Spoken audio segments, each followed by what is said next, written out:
Hey guys, welcome back to another episode of Tea Time, the podcast. Whew, that actually felt really good to see. Hi, it's been a minute. I took a little bit I took a couple, I took some time off to rest, and now it's game time, bitches. of a hiatus, and now I'm here with a little life and business update.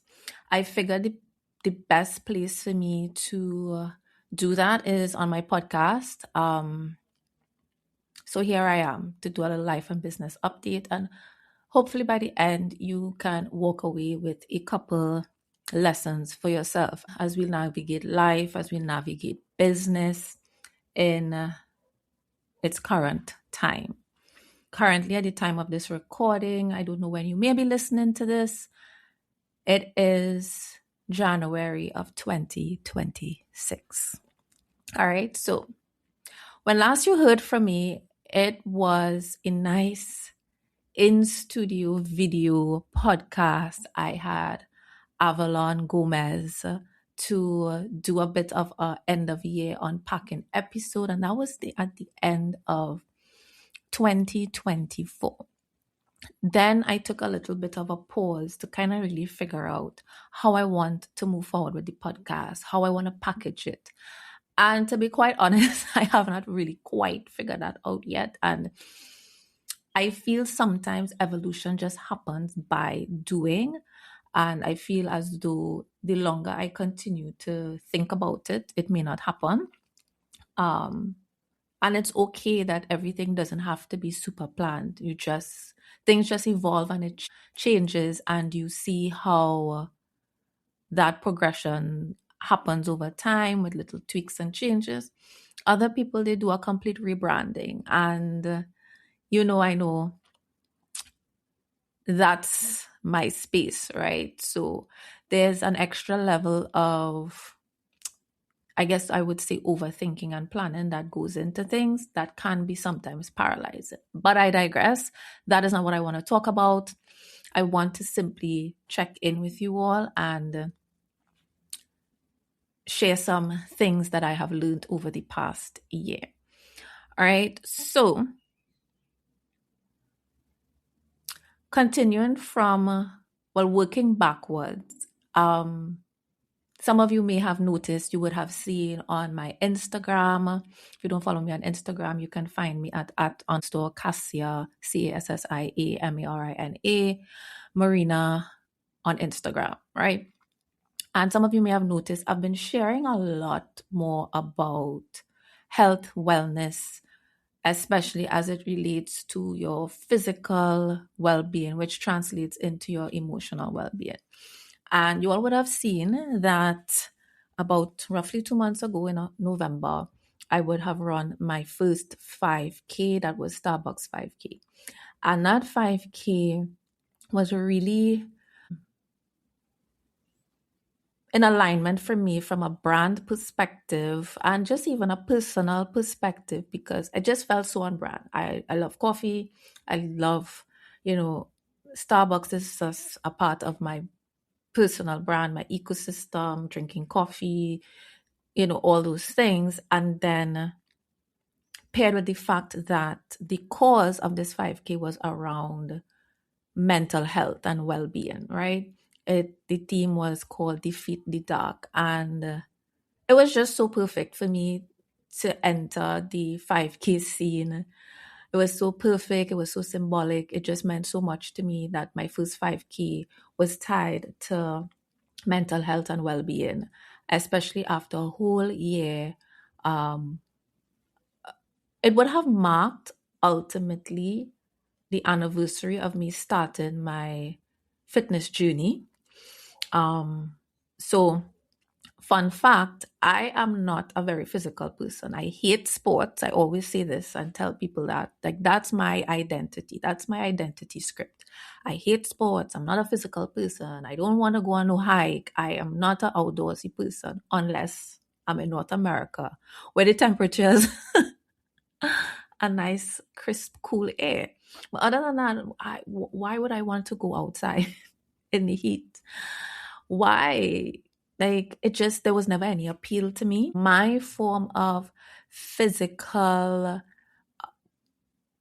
activity would have been professional dance. So, fun fact, I actually did performative dancing as a child in my childhood, specifically ballet, what we call ballet dancing or folk dancing with the big skirts.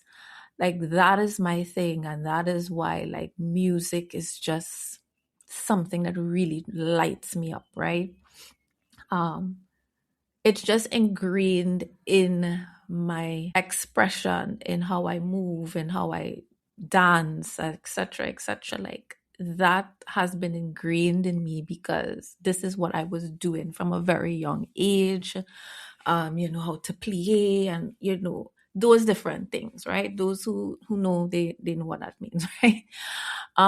So but outside of that, I grew up around, my family are very much into sports. Every summer that I am in Canada or even in Michigan, my uncle has a football side. I wasn't into it. I was just fine sitting on the side looking pretty. Like I was like that's not me. You would quicker find me being a cheerleader. That's what it was about for me. My cousins were into the basketball, the football, soccer. Um, they were the sports, and I just looked on. Like you're not getting me up there.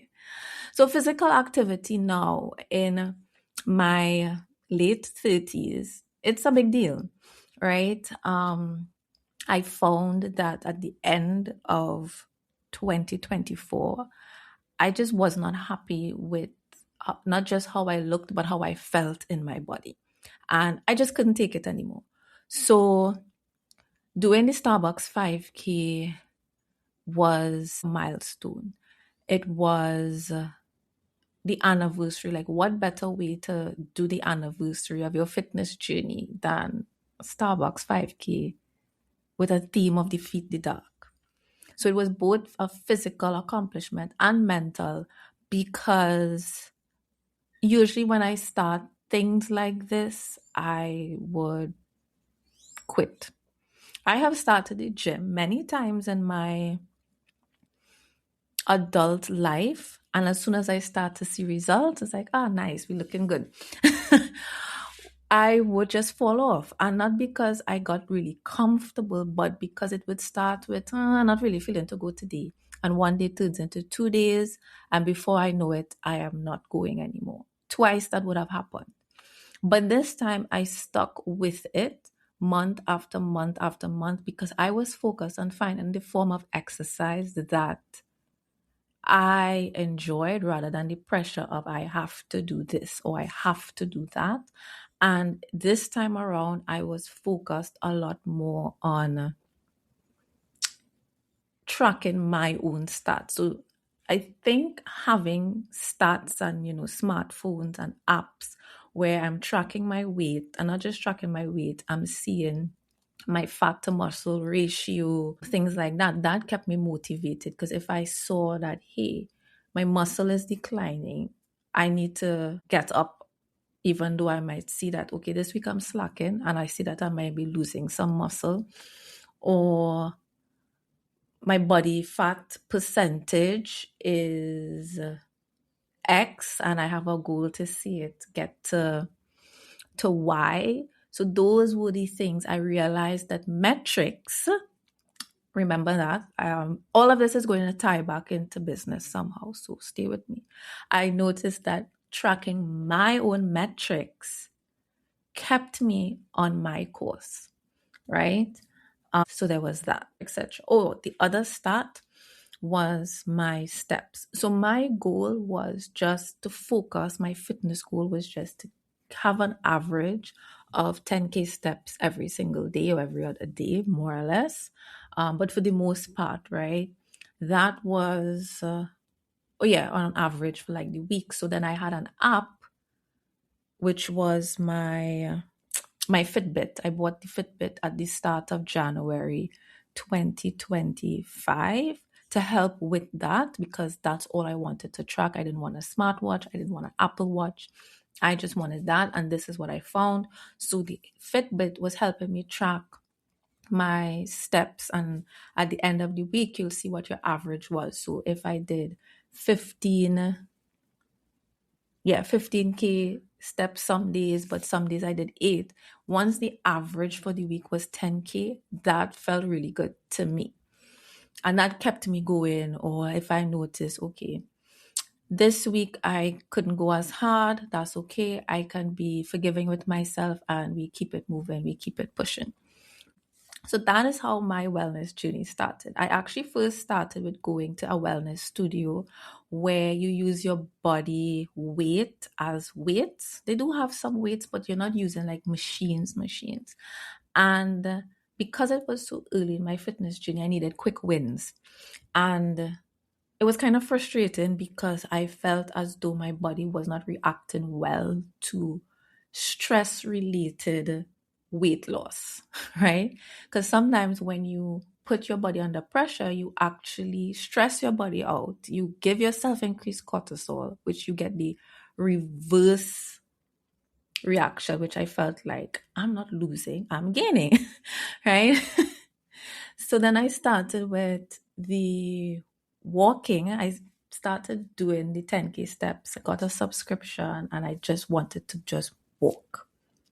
And in literally 2 to 3 weeks, the weight just started to fall off. And I was like, yes, this is what it is for me. And not only I needed to find the exercise that I enjoyed. Like that was my key thing. Find what works for me so that I could keep doing it, not from a place of I'm punishing myself to results, but it's something that I actually enjoy doing so that I am consistent with it. So that's how it evolved. But then it was a continuous evolution.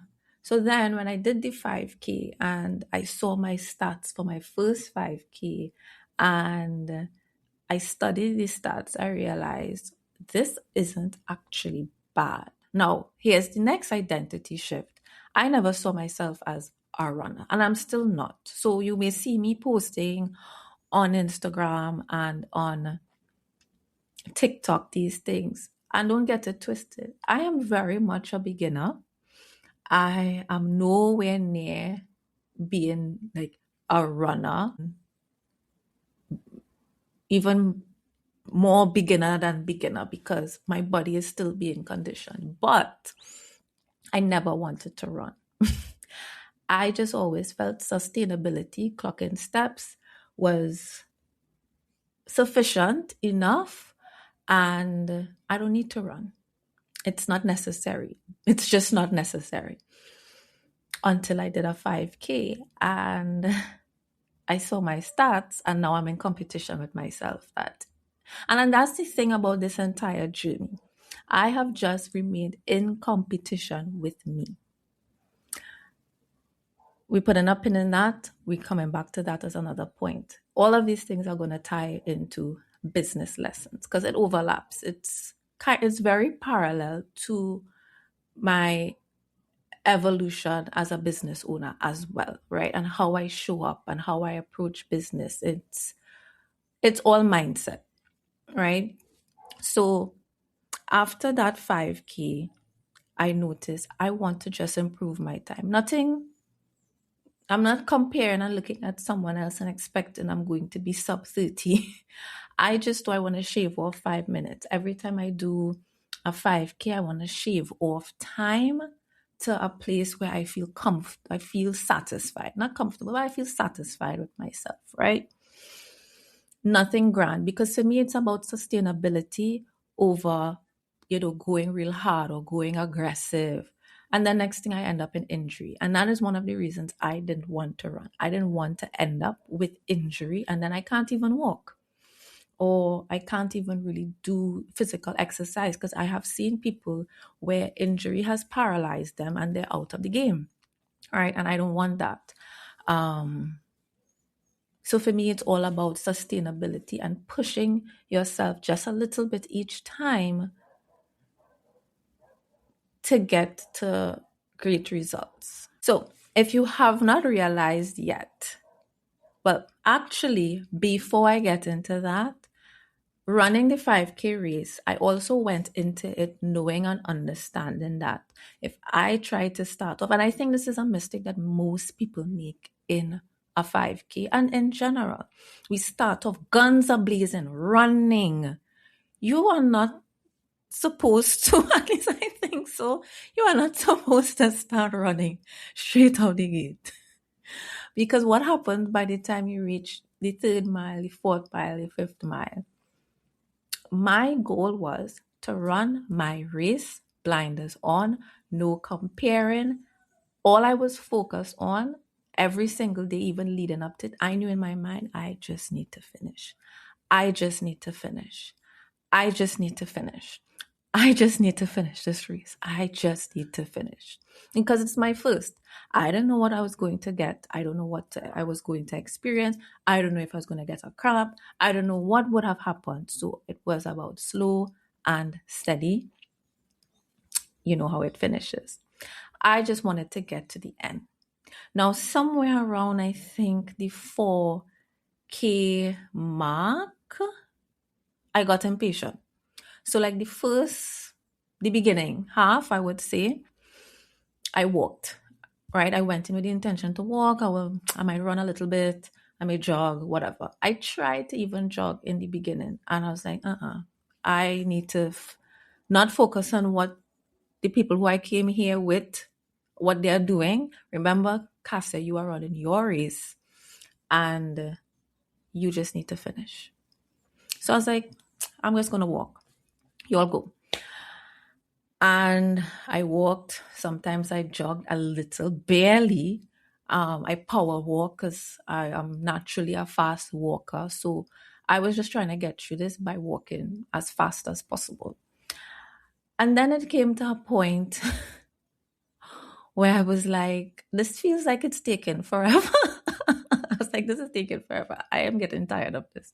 And that's where I started to push myself and I started to jog and walk and jog and walk.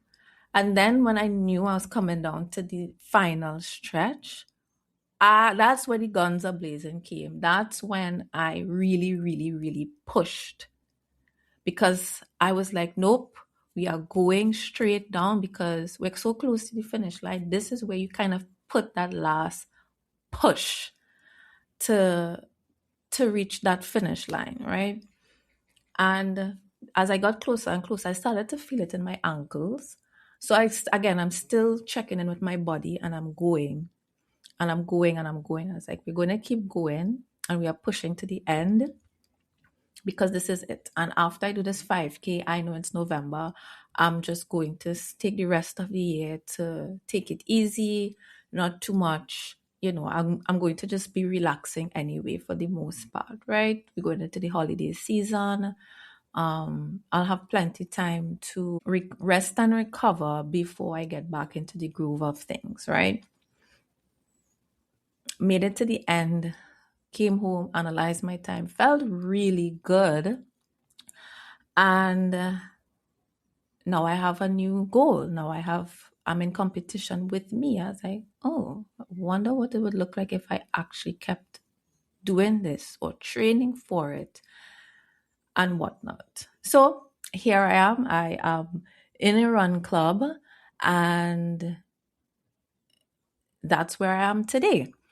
Now, I share all of this to bring the lessons home, and that is run your own race. One of the things in business is that sometimes we get so influenced by our peers, what they're doing. Actually, we get influenced by our peers, what they are saying and what they are doing. And sometimes what they are saying does not match what they are doing.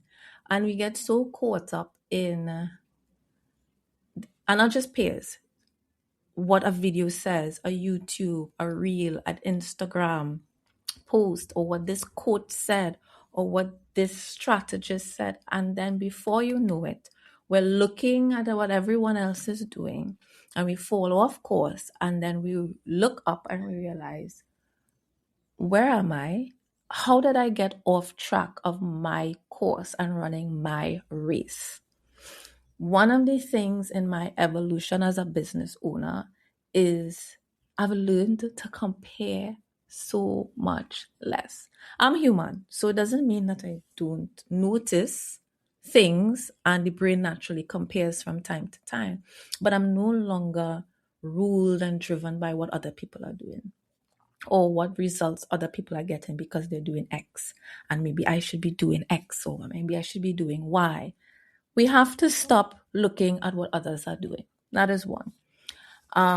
It's also the cousin of shiny object syndrome.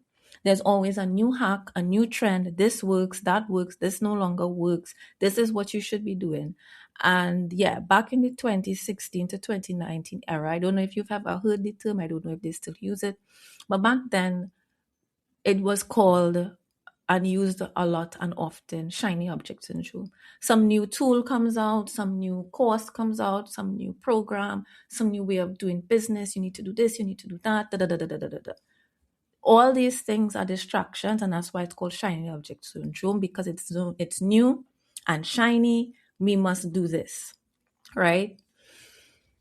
So I compare a lot less, and I hope that you start to run your own race. So I would have mentioned looking and tracking my numbers, my metrics. And that's what you should be doing in business as well. When we hear numbers and we hear metrics, we think about the vanity metrics, likes, comments, followers, subscribers, engagement rate. And while at least the last one, engagement rate, these things are important, it does not determine the success of your business. What determines the success of your business and the health of your business is your profit and loss statements, right? It's your bank statements. What is that saying? What does your metric say in terms of which offers are converting more? Which ones are people resonating more? Which one have I sold the most this year? Which ones are more popular? And it's also not about what's popular. Are the ones that are performing well aligned to how I want to show up in my business? Does this offering still align for me? Because you can find that the offerings that work for your business in terms of cash flow health might not be sustainable for you and your life right now. And that may mean that you need to stop and take some inventory and rework and tweak things, which can be very scary if it's the product offering that's performing the best, right? So just some food for thought. Look at your numbers for the past year. Go back, download those statements, export them, sit with the numbers and not from a place of ego or shame, right? But just look at them. They're just numbers and they need to be analyzed. Now is the perfect time of year now that the year has closed. You can go and export these things from your PayPal account, your online banking, right? So those are the numbers that you need to look at. And surprisingly, you might think, oh my gosh, my numbers are horrible. I don't even want to look at it, right? You felt like 2025 beat me up. And I know it's horrible. But feelings are not facts. The facts are in the numbers. You and your brain is wired to tell you negative stories. So we will dramatize, our brains will dramatize to us things being worse than they really are. And you will find that while you may find that when you look at the numbers, it's not as bad as I thought. And I have always learned in my time in business, every time I look at the numbers, it's actually very empowering. Even if the numbers aren't where I would like them to be, it's always empowering because now your brain has data. It naturally starts to calculate. If I'm here, if I just do X or Y or I create a little more content, or I run ads, or I position myself and my ideal client is by being at X location or event, the brain now actually takes that information and starts to push. Same way when I looked at my data in my fitness apps, my brain starts to naturally calculate. Give yourself data that is helpful. So when you look at your numbers, when I just started in 2016, one of my simplest ways to track my numbers was I would print out a monthly view calendar and I will write down how much money came in that day. Whether that was $0. Yeah, on the days that there was no deposits, I would put the zero. And there's just something, it's not magic, but there's just something that when you do that, money just starts coming from somewhere. It might be an inquiry. It might be someone who has been watching your content, or an old inquiry that just went cool and they suddenly just boop, a deposit. Like, I don't know, there's just something about that energetic level that you hit when you start doing certain tasks that just opens up something in the universe. That's just the best way I can put it, right? So if it's a $0, if it's $100, if it's $2,500, I will write it down, and it always converted into something substantial, right? So track your numbers, as simple as that. It does not have to be complicated. And also, I think not just this mysterious, magical reason for things just starting to stimulate by doing those activities, but things stimulate because when you are sitting down writing, it changes your behavior. You show up differently. You create more content. You record that video you've been avoiding. Like, it naturally starts pushing you to embody tasks and habits that actually push the needle forward.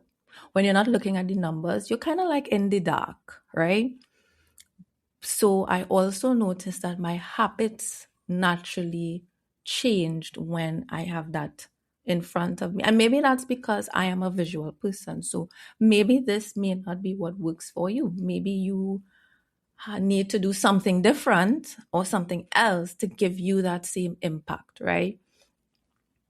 I'm just saying, for me as a visual person, I need to see things laid out like that.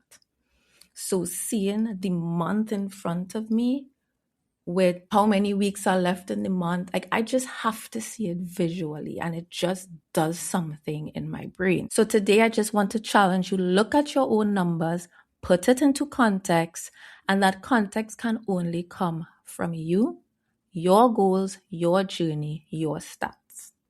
I also want to make it very plain that finishing your race, that finish line, doesn't mean it ends. It just means you accomplished this goal. So this finish line, this 5K, is your short-term goals. A 10K is your medium-term goals. And a marathon is your long-term goals. And I know we've heard this saying, it's not a sprint, it's a marathon or something like that. That is exactly what I'm talking about here, right?